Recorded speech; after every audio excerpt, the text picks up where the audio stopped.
नमस्कार, मी प्रवीण कुमार कांबळे, पोलीस निरीक्षक कवठेमहांकाळ पोलीस ठाणे.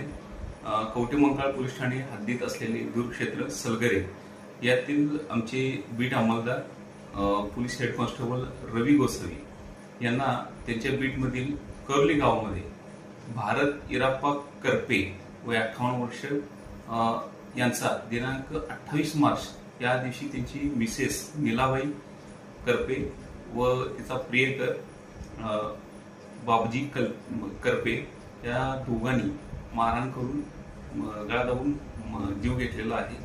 अशा पद्धतीचं खून केला याबाबतची माहिती गोपनीय माहिती मिळाली होती. त्या गोपनीय माहितीच्या अनुषंगाने त्या शेजारी राहणाऱ्या लोकांकडे चौकशी केली असता त्या दिवशी 9:15 वाजताच्या सुमारास भारत इराप्पा करपे यांना नीलाबाई, त्यांची पत्नी नीलाबाई व बाबजी करपे ही दोघं मारहाण करताना पाहिलेली लोक होती. तसेच त्या दिवशी मारहाण केल्यानंतर त्यांना त्यांच्याच भावाच्या घराच्या खिडकीला गळ्यामध्ये ठिबक सिंचनाचा पाईप लावून गळफास लावून गळफास लावण्याचा बनाव केला होता. मात्र त्या ठिकाणी रोहन साळवे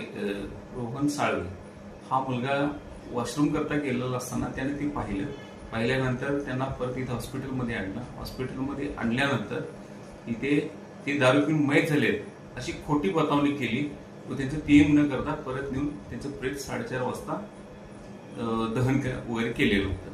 ही गोपनीय माहितीच्या आधारे खात्री केली. यावरून असं झालं की नीलाबाई तसेच बाबूजी करपे या दोघांमध्ये अनैतिक संबंध होते. अनैतिक संबंधाला कुठेतरी अडथळा येत आहे. भारत करपे यासाठी त्यांना मारहाण केली होती, काठीने मारहाण केली आणि परत नीलाबाई यांनी त्यांच्या गळा दाबून त्यांचा मय झाल्यानंतर हालचाल थांबल्यानंतर त्यांना नीलाबाई आणि बाबाजी या दोघांनी उचलून गळ्याला ठिबक सिंचनाची पाईप मध्ये लावून खिडकीला अडकावून गळफास लावल्याचा असा बनाव केला होता. आणि त्यात सामील त्यांची मुलं देखील त्यांना ही बातमी तिच्या आईने सांगितली होती. मिळालेल्या गोपनीय माहितीप्रमाणे सर्व तपास केला असता जे गोपनीय बातमी होती ती पूर्णपणे खरी होती. भारत इराप्पा करपे यांना त्यांची पत्नी नीलाबाई करपे व बाबूजी करपे या दोघांनी मारहाण करून गळा दाबून जीवे ठार मारले. तसेच त्यांची मुले अनिकेत करपे व मनोज करपे यांनी त्यांचे प्रेत विल्हेवाट लावण्यासाठी त्यांनी मदत केलेली आहे.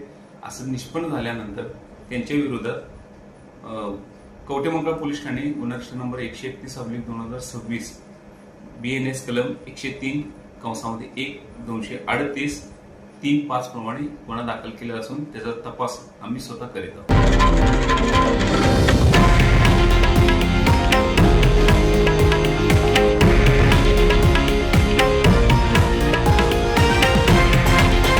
हे आहे देशातील नंबर 1 न्यूज नेटवर्क आणि आपण पाहत आहात TV9 मराठी, एकमेव.